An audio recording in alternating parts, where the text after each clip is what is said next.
اللہ من الشیطان الرجیم بسم اللہ الرحمن الرحیم حامیم عین سین قاف کذالک یوحی الیک و الی الذین من قبلک اللہ العزیز الحکیم صدق اللہ العظیم۔ حاضرین و سامعین اکرام، سورہ حامیم سجدہ کے بعد سورہ شورا، سورہ حوامیم کی تیسری صورت ہے۔ اس پر بات ہو چکی کہ تمام ساتوں کے ساتوں صورتیں جو ہیں یہ مکی ہے، اور زیادہ تر اس میں بیان اللہ کے وحدانیت، ان کے یکتائی کا، ان کی قدرت کا، ان کے علم کا، ان کے صفات کا، اور حشر نشر، جنت اور جہنم کا، اچھے لوگوں کی کامیابی اور برے لوگوں کی ناکامی کا ذکر۔ تو یہاں یہ سورت جو ہے یہ بھی اس کا نام ہے شورا۔ آگے آ رہا ہے کہ مسلمانوں کا کام جو ہے نا مشورہ سے ہوتا ہے، وَأَمْرُهُمْ شُورَى، بڑی کامیابی ہوتی ہے مشورے میں۔ اور یہ صورت بھی مکی ہے، اس میں صرف 5 رکوع ہیں، اور شان نزول جو موجود ہے اس میں یہ 42 نمبر کی صورت ہے ترتیب سے۔ سورہ حامیم سجدہ 41، یہ 42، اور جو نازل ہوئی اس اعتبار سے 62 62 ہے، اور اس میں 53 آیتیں ہیں۔ سورہ حامیم سجدہ میں 54 تھی، اس میں 53 ہے۔ اس سورہ مقدسہ کی ابتدا بھی حروف مقطعات سے ہوئی، جس کا معنی اللہ اور اللہ کا نبی جانتا ہے۔ حامیم عین سین قاف، علماء نے مختلف معنی کیے ہیں لیکن ہم وہ نہیں کرتے، بس آسان سا وہ ہے کہ یہ مقطعات میں سے۔ آگے فرمایا کذالک یوحی، رب فرماتا ہے اسی طرح ہم، یہاں یوحی مضارع ہے، جلالین نے لکھا اوحا، اوحا یوحی، ہم نے وحی کی، یعنی ماضی۔ قرآن میں بعض کلمات مضارع کے ماضی کے معنی میں، بعض ماضی کے مضارع کے معنی میں ہیں، علماء جانتے ہیں۔ تو یہ ہم کہتے ہیں اگر کوئی علماء بھی سن رہے ہیں تو وہ اعتراض نہ کریں، اور اگر ہم سے کوئی غلطی ہو جائے تو ہم انتہائی کمزور ہیں، تو ہمیں آگاہ کر سکتے ہیں کہ یہ غلطی یہ یوں ہے، تو اللہ انہیں اجر عظیم عطا فرمائے، اور فساد کا ارادہ نہ کرے کہ اب اس پر ویڈیو بنا گیا دے کہ انہیں تو یہ انتہائی، ایک انسان کوشش کرتے، غلطی تو انسان سے ہوتی ہے لیکن پھر اس کی غلطی کو پکڑ کے اچھالنا، یہ تو مسلمانوں کا طریقہ نہیں ہے۔ ہم خود کہتے ہیں اگر کوئی کام کرے اس میں غلطی ہو گئی تو اس کو اچھالو نہیں، بلکہ ان کی اصلاح کرو کہ غلط ہے۔ تو اسی طرح ہم نے وحی کی آپ کے طرف اور ان لوگوں کے طرف جو آپ سے پہلے تھے۔ معلوم ہے کہ حضور علیہ السلام کے بعد کوئی نبی نہیں آ سکتا، کسی نبی کا آنا ممکن نہیں ہے،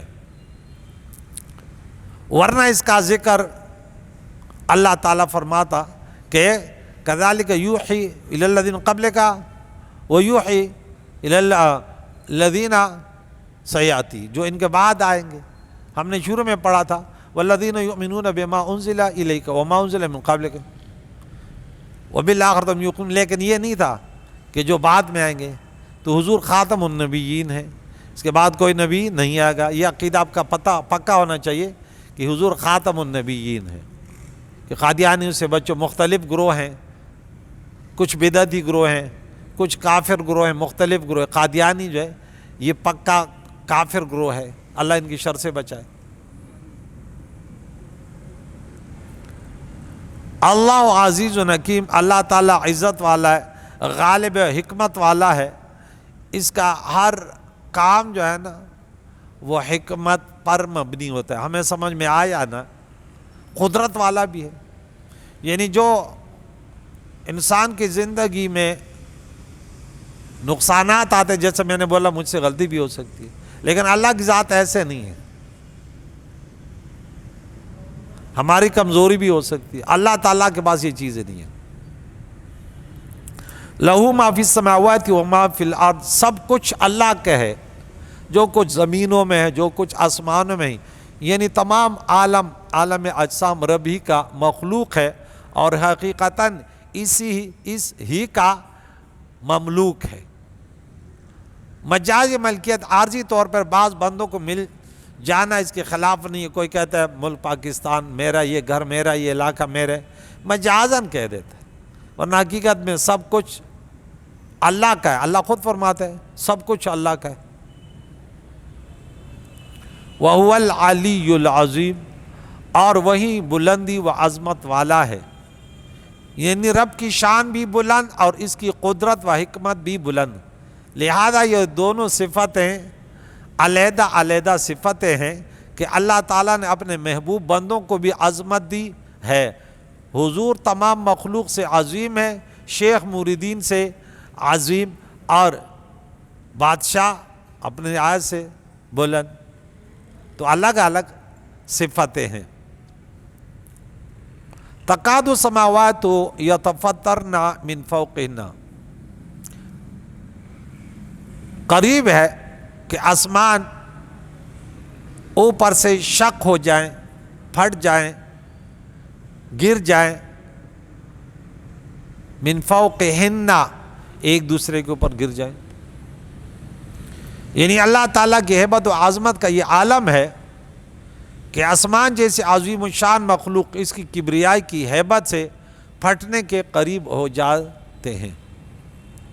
والملائکۃ یسبحون بحمد ربہم ویستغفرون لمن فی الارض، اور فرشتے اللہ تعالیٰ کے پاکی کے ساتھ اللہ کی حمد کرتے ہیں. وَنَحْنُ نُسَبِّحُ بِحَمْدِكَ، جو انسان کے اندر صفات ہوتے ہیں ثبوتیہ، اس کو حمد کہتے ہیں. اور جس صفاتوں سے انسان پاک، ان کا پاک ہونا ضروری ہے، اس کو سلبیہ کہتے ہیں. چور، ڈاکو، بدکار، ہاں یہ نہیں ہونی چاہیے. تو اس سے پاک ہو.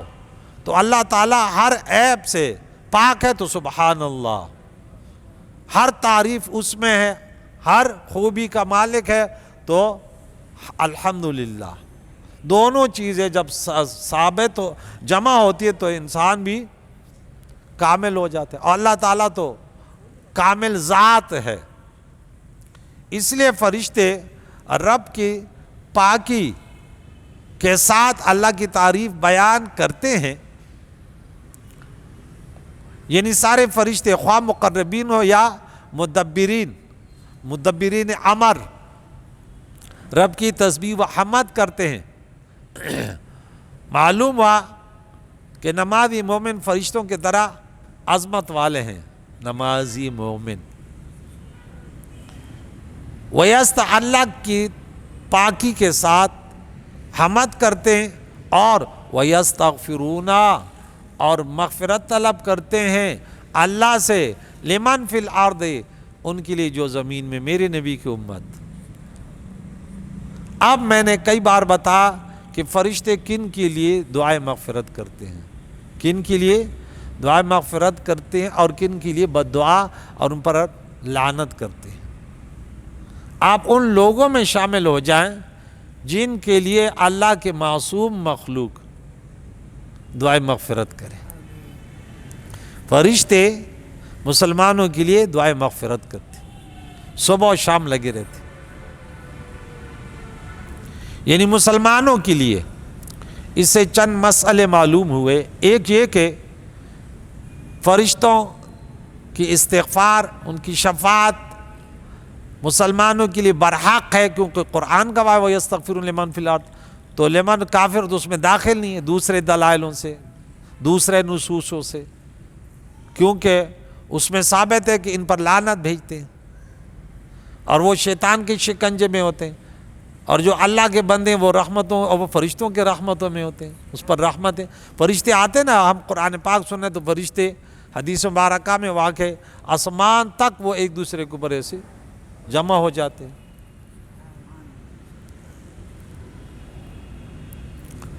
دوسری ہے کہ فرشتوں کو اس شفاعت کا اذن مل چکا ہے، اور آج وہ مسلمانوں کی شفاعت کر رہے ہیں، دعائیں مغفرت کر رہے ہیں.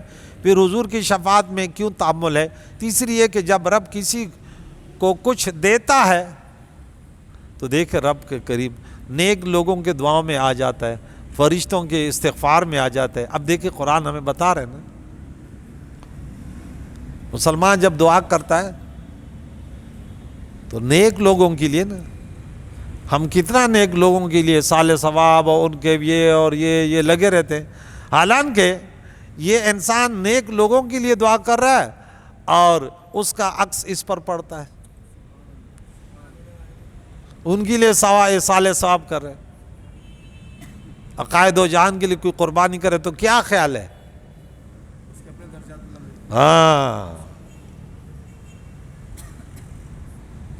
ہمارا عقیدہ ہے، یہ ایک اعتراض کا جواب دے رہا ہوں کہ بعض لوگ کہتے ہیں یہ لوگ اس لیے بزرگوں نیک لوگوں کے لیے اصالہ ثواب کرتے ہیں، نظر و نیاز کرتے ہیں۔ نظر و نیاز سے مراد عرفی نیاز، جو اصالہ ثواب ہے وہ نیاز نہیں، وہ نظر نہیں جو اللہ کے ساتھ خاص ہے۔ یہ بات کتابوں میں لکھی ہوئی ہے، اس کو سمجھنا چاہیے۔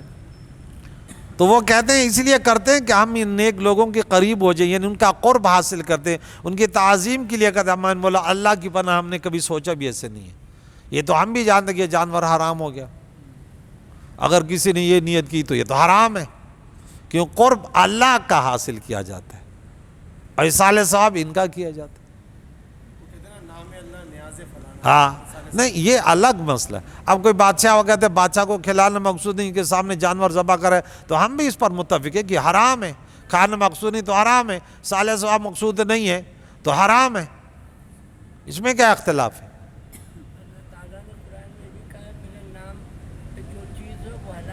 وہ حلال ہے، نہیں اللہ کے نام پر بھی ذبح کرے، بسم اللہ اللہ اکبر، لیکن کہتے ہیں فلاں کے قرب کے لیے، فلاں کے اس کے لیے تعظیم کے لیے، تو یہ بھی حرام ہے، یہ بھی کتابوں میں لکھا ہوا ہے، وہ بھی حرام ہے۔ اللہ ہمیں بچائے، یہ الگ موضوع ہے، انشاءاللہ وقت پہ وقت ان پر ہم جو ہے نا بیان کریں گے، تاکہ شبہات لوگوں کے دور ہوں کہ بھئی یہ لوگ اصالہ ثواب کسی طریقے سے کرتے، ان کی نیت کیا، عوام کو کیا بتا دی، انشاءاللہ اس پر گفتگو کروں گا۔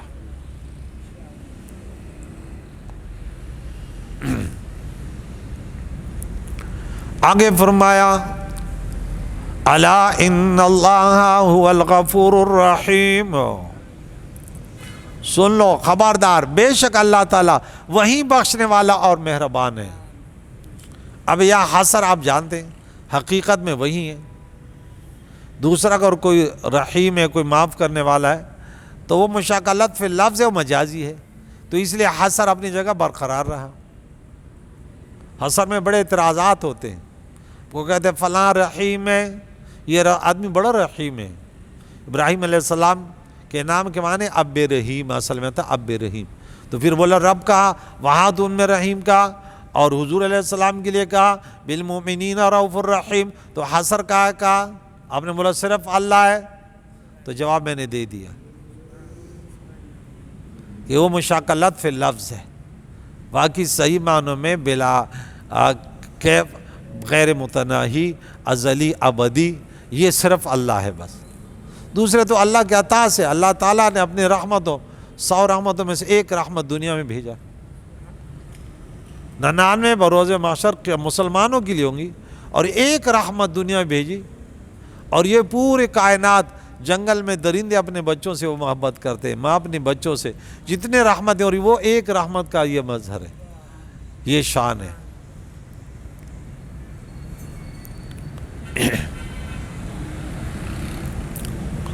والذین اتخذوا من دونہ اولیاء، اولیاء اللہ حفیظ علیہم وما انت علیہم بوکیل، اور جنہوں نے، مشرکوں نے، کافروں نے اللہ کے سوا، اللہ کو چھوڑ کر اللہ کے مقابلے میں کیا بنا رکھیں؟ دوست بنا رکھیں، ولی بنا رکھیں۔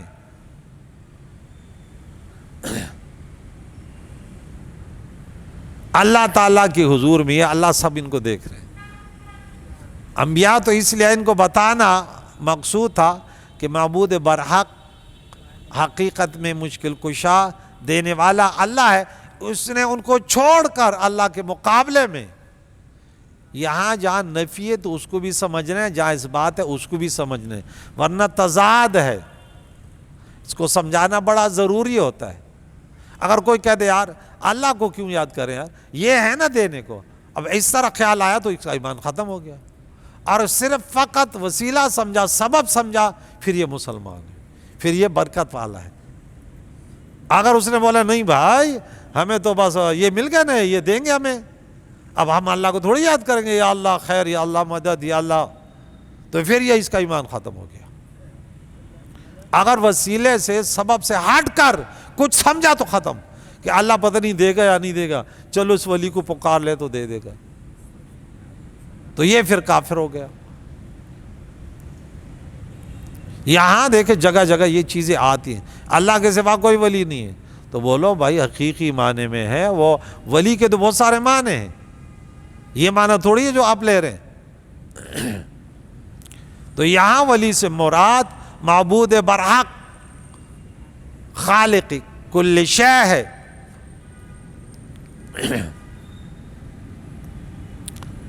تو آیات میں تعارض نہیں ہے، یا معنی ہے کہ اللہ کے دشمنوں کا اپنا دوست بنا رکھے، تو اولیاء اللہ اور ہے اور اولیاء من دون اللہ اور ہے اس کے مقابلے میں۔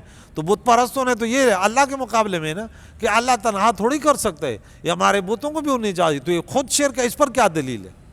مسلمانوں کا یہ عقیدہ نہیں ہے، یہ اللہ کے نگاہ میں اللہ انہیں سزا دے گا۔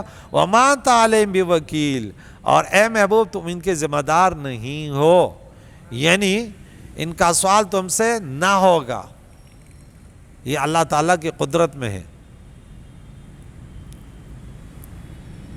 آخری آیت آج کے درس کی، وَكَذَلِكَ أَوْحَيْنَا إِلَيْكَ قُرْآنًا عَرَبِيًّا، اور اسی طرح ہم نے آپ کو قرآن عربی زبان میں نازل فرمایا،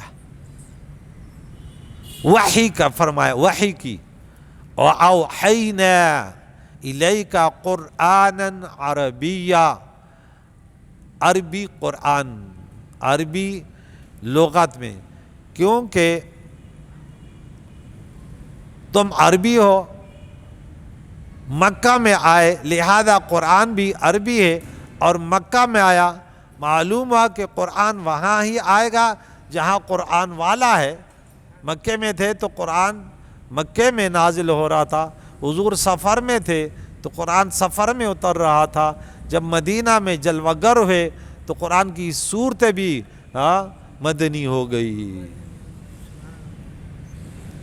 کیوں؟ وجہ سورۃ نمبر 6 آیت نمبر 19 میں بتایا تھا کہ قرآن وہی کائے کے لیے، لِأُنذِرَكُمْ بِهِ، تاکہ میں اس قرآن کے ذریعے تمہیں ڈراؤں۔ یہاں بھی فرمایا لِتُنذِرَ، کہ تم ڈراؤ ام القریٰ، سب شہروں کی اصل مکے والوں کی۔ ام القریٰ مکے کو کہتے ہیں ام القریٰ، ویسے کہتے ہیں ماں کو، قریٰ بستی، دنیا کی بستیاں، یہ سب بستیوں کے سب سے پہلے بستی بیچ میں جو ہے وہ مکہ ہے۔ وہ مکی ہو گئی، وہ مدنی بن گئی ہے۔ وہ اگر ہجرت سے پہلے تھی تو مکی ہے، بعد ہے تو مدنی ہے۔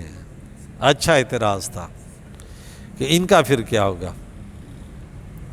وَمَنْ حَوْلَا، جو ان کے ارد گرد ہیں۔ اب حضور علیہ السلام نے مکے والوں، مدینے والوں کو ڈرایا، لیکن اس قرآن کو اپنے امت سے امت تک پہنچایا۔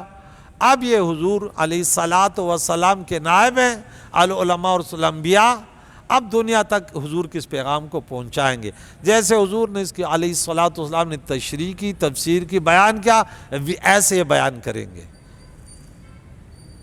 لِأُنذِرَكُمْ بِهِ وَمَنْ بَلَغَ کا ایک معنی میں نے کیا، اور وہ پہنچائے۔ من کی دو حالتیں میں نے بتائی، ایک نسبی اور ایک حالت رفیع میں۔ ایک یہ انہیں بھی ڈرا ہے جس تک قرآن پہنچا، ایک یہ کہ وہ بھی ڈرا ہے جس کے پاس قرآن، یعنی قرآن کا عالم اللہ نے بنایا، اس کو قرآن پاک کا علم عطا کیا، وہ بھی لوگوں کو ڈرا، پیٹ بھرنے کے چکر میں نہ رہے کہ کوئی ناراض نہ ہوئے۔ ڈاکٹر کسی کی پرواہ نہیں کرتا جو جسمانی اسے وہ ڈاکٹر اس لیے نہیں بنا کہ اسے جنت ملے گی، خدمت خلق ہے، لیکن ان کی نیت کیا؟ اکثریت یہی ہوتی ہے نا، پیسے کی ہوتی ہے نا، لیکن عالم تو اس لیے بننا ہے نا کہ اللہ راضی ہو۔ تو پھر کیوں ڈاکٹر نے آج تک کسی کا لحاظ نہ کیا، فٹ سے بادشاہ کو بھی بتا دیا بیماری بڑی خطرناک ہے، شوگر ہے۔ اور ایک مولوی ہے 2 نمبر، ہر مولوی کی بات نہیں کرو، جعلی پیر اور جعلی مولوی، کہ یہ ہر ایک کا لحاظ کرتے ہیں، کہیں ناراض نہ ہو جائے، ایسا نہ چندہ بند کر دے۔ ارے چندے والے نہیں بنو، چندہ تمہارے پاس خود آئے گا۔ ہاں ایسے نہیں کہ تم رات دن چندہ چندہ چندہ چندہ ماموں لگ گیا، جوان کا بچہ لگ گیا۔ میرا عقیدہ ہے ارے دین کی خدمت تم کرو، دنیا والے تمہارے پاس آئیں گے، تمہیں جانا نہیں پڑے گا۔ ہمارا ہاں کھل کر پیغام پہنچاؤ، یہ نبی کی سنت ہے۔ بھائی اگر صحیح مصارفوں پر اپنا رزق حلال خرچ کرنا ہے، میرے پاس اتنے طلباء اور طالبات ہیں، قرآن پاک کی خدمت کرنی ہے، تو پہلے اس عالم کے پاس بیٹھو کہ یہ چند والا تو نہیں ہے۔ میں چند والوں کو بھی جانتا ہوں۔ اس دن ایک پر بڑا غصہ آتا، بولا طلباء نے بولے یہ بڑے طاقتور ہے۔ ارے میں نے بولا ہم ماں سوائے اللہ کے کسی کے طاقت، کوئی جتنا بھی جعلی بن رہا ہے لوگوں کو لوٹ رہا ہے، کیوں ہم اس کا لحاظ کریں؟ بتاؤں گا لوگوں کو یہ غلط ہے، صرف اس کا کام ہے چندے کرنا، بس گھر بنانا، گاڑیاں لینا، حرام خوری کے اس پر چلا راستے پر۔ اللہ کو کیا جواب دو گی؟ یہ سمجھتا کہ مروں گا نہیں، بس ذمہ دار یہ کت قدر مشکل کام ہے، یہ امانت ہوتی ہے۔ اب مجھے کسی نے دیا کہ یہ طلباء کہا کہ یہ اور میں سمجھوں کہ بس میں بھی تو طالب علم ہوں، وہاں کیا جب قبر میں جاؤں گا تو کیا جواب نہیں دینا پڑے گا؟ تو جو حرام خور نہیں بولتے نا، وہ نہیں ہوتے نا، وہ کھل کر بولتے ہیں۔ وہ پھر صرف جو ہے نا جہاں بھی موقع ملا تو وہ ایڈورٹائز کر دیا، اشتہار لگا دیا، ارے ہم یوں ہیں، ارے اتنا چندہ دے رہا ہو گیا۔ کوئی بعد میں پوچھنے والا تو بتا دوں گا کہ کون ہے ہمارے علاقے میں یہ حرام خور کون ہے، تم بھی ہوشیار رہی ہو پھر ان سے۔ ٹھیک ہے چندے کی ضرورت ہے، یہ سنت طریقہ ہے، لیکن تو نے جو طریقہ اپنایا ہوا ہے نا، یہ اہل سنت و جماعت کا طریقہ نہیں ہے۔ ام القریٰ ومن حولہا، جو ان کے ارد گرد ہیں، فی الحال مکے والوں کو ڈراؤ اور آئندہ تمام جہان کو۔ رب فرماتے لِیَکُونَ لِلْعَالَمِینَ نَذِیرًا، تاکہ ہو جائے یہ رحمت للعالمین، تمام جہانوں والوں کو ڈرانے والا کہ اللہ کی نافرمانی نہ کرو، معبود برحق اللہ، تمام جہانوں کے لیے۔ سورہ فرقان پہلی آیت ہے۔ پہلا حکم تھا کہ اپنے اہل قرابت کو ڈراؤ، پھر اس آیت میں اہل مکہ کو ڈرانے کا حکم دیا، پھر تمام جہانوں کو۔ عرض ہے کہ اس سے یہ نہیں کہا جا سکتا کہ حضور کی نبوت صرف حجاز کے لیے مخصوص تھی، وَأَنذِرْ عَشِيرَتَكَ الْأَقْرَبِينَ تھا، پھر ام القریٰ تھا، پھر پوری دنیا والوں کو تھا۔ کوئی فرد دنیا میں بچا نہیں ہے۔ ابراہیم خلیل اللہ جیسے بیت اللہ کی تعمیر کی نے، اللہ تعالیٰ نے فرمایا اب اعلان کرو، تو اعلان جب کیا جبل قبیس پر، جو دنیا میں نہیں آئے تھے، عالم ارواح تھے، وہاں تک بھی آواز پہنچ گئی۔ جنہوں نے جتنا لبیک کہا اتنے ان کو حاضری نصیب ہوئی۔ تو حضور نے قرآن پاک ایسے پہنچایا، آج شہر کراچی میں ہم بیٹھے ہیں، لیکن رسول اللہ علیہ السلام کا وہ پیغام کہ اللہ کا کلام اس طرح لوگوں کو ڈرانا ہے، اسی آس پر بیٹھے ہیں۔ وَتُنذِرَ يَوْمَ الْجَمْعِ لَا رَيْبَ فِيهِ، اور تم ڈراؤ یوم الجمع، کون سا دن مراد ہے؟ اکٹھے ہونے کے دن سے، جو قیامت کا دن ہے، اور ان کے آنے میں کوئی شک نہیں، قیامت برپا ہوگا۔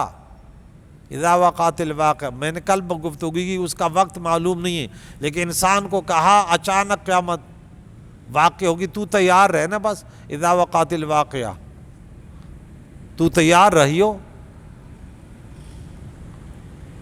لا ریب فیہ، یعنی اس کے آنے میں کوئی شک نہیں، قیامت کہ دن میں کوئی شک نہیں. وبالآخرۃ هم یوقنون. آخری جملے فریق فی الجنہ، پھر وہاں ایک گروہ جنت میں ہوگا، اہل سنہ و جماعت، مسلمانوں کا گروہ، اللہ کے پیارے نبی کی پیاری امت. وفریق فی السعیر، اور ایک گروہ جہنم میں تڑپ رہا ہوگا. معلوم ہے کہ قیامت میں پہلے سب جمع ہوں گے، بعد کو علیحدہ علیحدہ ہو کر ہر ایک اپنے ٹھکانے کی طرف. وامتازوا اليوم ایھا المجرمون. کسی کا گھر جنت میں تو کسی، اچھا اتنے لوگ ہوں گے، کہتے ہر انسان اپنے گھر کی طرف ایسے جائے گا کہ گویا کہ بس کتنا جو جنت کتنی بڑی ہے، جس کے وارض السماوات والارض. رب فرماتا ہے سورہ نمبر 3 اور آیت نمبر 133 میں یا 34 ہے کہ ان کی چوڑائی زمین و آسمان ہے. ایک ادنا جنتی کی جنت دنیا کے 10 گنے بڑی جنت، پھر بھی وہ اپنے مال کی طرف ایسے جا رہا ہے. کوئی ضرورت نہیں ہے کہ اس کو کوئی ایڈریس بتا دے. تو یہ اللہ کی عطا، کس کو علم عطا کرے. تو انبیاء علیہ السلام دنیا میں ہے تو ایسے تعلیم دی کہ دنیا انگشت بدندہ. بولا کسی جگہ پڑھا نہیں ہے، لیکن پڑھانے والا ایسا ہے، فرمایا بعثت معلما کہ دنیا انگشت بدندہ. کریم اللہ سے دعائے. آج سورہ شورا، بڑے پیارے مضامین ہیں ہر سورت کے. آیت نمبر 7 ہو گئے. کریم اللہ قبول فرما، ہمارے گناہوں کو معاف فرمائے، تیری رضا کے لیے کہ تو راضی ہو جائے. یا اللہ اس تیرے گھر میں جمع ہوتے ہیں نہ عشاء کے نماز کے بعد اس قرآن پاک کو سنتے، خصوصاً میرے سامعین جو یہاں آتے ہیں، پیارے اللہ ان کی مشکلیں دور فرما. ان کے اس بابرکت محفل درس قرآن کی برکت سے یا اللہ ان کے اولاد میں یا اللہ علماء پیدا فرما. یا اللہ خود انہیں صراط مستقیم پر گامزن فرما. نفس و شیطان کے مکاری سے بچا، رزق کے تنگی سے، جہالت کے اندھیروں سے، ظالموں کے ظلم سے، ڈاکوں کے ڈکیتیوں سے. یا اللہ خصوصاً اس پورے شہر کراچی کو امن کا گہوارہ، جہاں بھی مسلمان رہ رہے ہیں سب کو امن کا جینا نصیب فرما. ہم سب کے محرومینوں کی مغفرت، زندوں کو دین اسلام پر جینا، اسی پر موت نصیب فرما. وصلی اللہ تعالی علی خیر خلقہ محمد و صحبہ اجمعین برحمتک.